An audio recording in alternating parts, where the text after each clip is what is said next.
মেয়েরা বেশিরভাগ সময় কাঁদে, কখনো কারণে আবার কখনো অকারণে, কখনো নিজের জন্য আবার কখনো তার প্রিয় মানুষগুলোর জন্য, আবার কখনো নিজের আপন বাড়িটা খুঁজে না পাওয়ার জন্য। মেয়েরা আসলে অভিনেত্রী ভাই, কারণ তারা নিজেদের কথা চিন্তা না করে অন্যর ভালোর জন্য নিজের ভালো থাকা খারাপ থাকা সবগুলো মেরে ফেলে।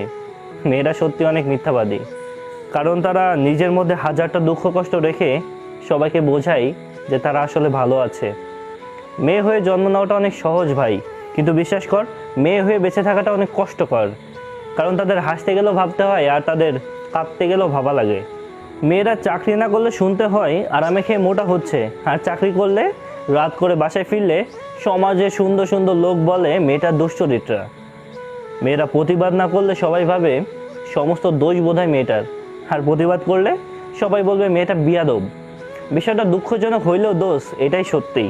একটা মেয়ে তার সারাটা জীবন উৎসর্গ করে দেয় অন্যের জন্য, বিয়ের আগে পরিবারের জন্য, আর বিয়ের পরে নতুন একটা পরিবারের জন্য, নতুন একটা পরিবারে মানুষের মন জুগিয়ে চলার জন্য।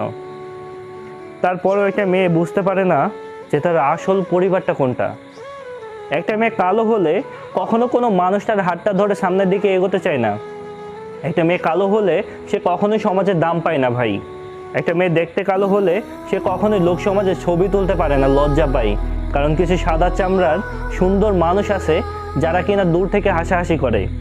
লোকে বলে মেয়েদের নাকি কোনো নিজস্ব বাসা বাড়ি হয় না, কিন্তু সত্য কথা বলতে কোনো মেয়ে ছাড়া কোনো বাসা বাড়ি সম্পূর্ণ হয় না ভাই। মেয়ে মানে বাধ্য হয়ে থাকা, ঠিক করে বসো, ঠিক করে হাঁটো, ঠিক করে কথা বলো। কেউ জানতেই চায় না ভাই আসলে সেই মানুষটা কিভাবে থাকতে চাই, কিভাবে সে স্বাচ্ছন্দ্য বোধ করে। মেয়েরা সবসময় দুইটা জিনিস বেশি লুকায়, সেটা হচ্ছে নিজের ইচ্ছা আর নিজের কষ্ট। শুধু মা এবং বোন না ভাই, নারী যেভাবে থাকবে সে অবস্থায় তাকে সম্মান এবং শ্রদ্ধা করা উচিত। সব মেয়ে একরকম হয় না, কিছু মেয়ের জন্য পুরো মেয়ে জাতির বদনাম হয়। মেয়েরা মায়ের জাত, বিশ্বাস কর তারা কখনোই খারাপ হতে পারে না।